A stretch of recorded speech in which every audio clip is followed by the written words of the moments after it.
Bonjour tout le monde, aujourd'hui on se retrouve pour la suite des tutos Python. Je vais vous montrer comment lancer votre fenêtre Tkinter juste en faisant un double clic sur votre fichier .py. Là vous voyez je suis dans mon explorateur de fichiers, j'ai juste à double cliquer sur fenêtre.py et automatiquement j'ai ma fenêtre avec Tkinter qui se lance bien. Si je ferme, ça ferme tout. C'est parfait. Donc pour ça il y a quelques petites vérifications à faire.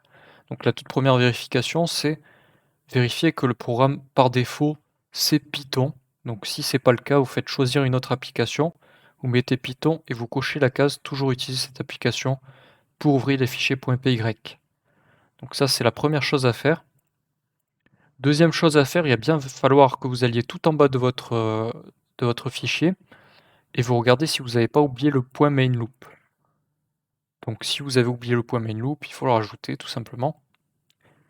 Maintenant, troisième et dernier point qui est le plus important, ça va être au niveau des passes, des fichiers que vous importez, que vous utilisez dans votre code. Par exemple, là, vous voyez le logo Python PNG qui est là. En fait, il se trouve, dans le dossier courant, donc si j'ai envie, j'ai juste besoin de faire, heu, hop, logo Python, logo underscore python.png. Si j'exécute, alors non, on va mettre où est-ce qu'il se trouve? Il se trouve dans ouais, il se trouve dans Python, donc il faut mettre point slash non plus.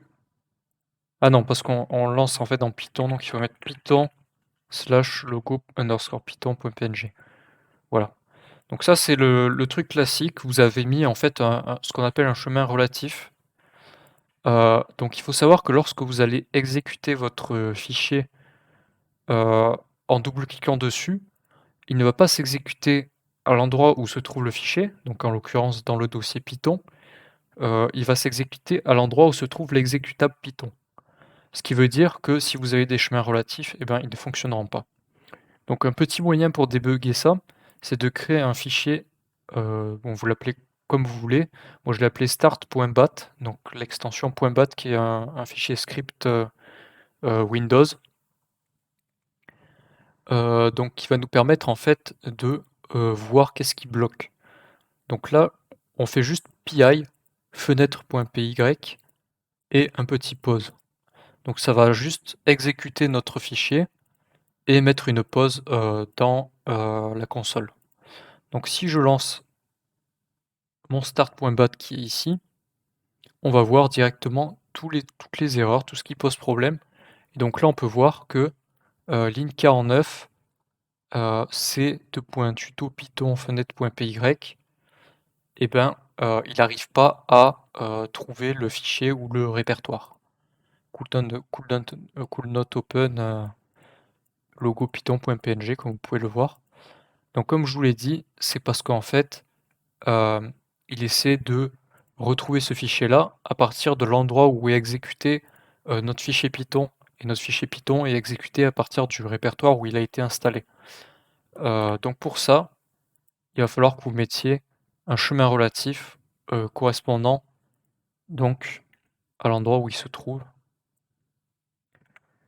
Donc ça va être python slash, et c'est le nom du fichier logo underscore python.png. Alors si vous pouvez laisser des anti-slash, mais il faut les échapper. Il faut mettre anti-slash, anti-slash. Ou alors vous pouvez mettre juste slash tout simplement et ça devrait fonctionner.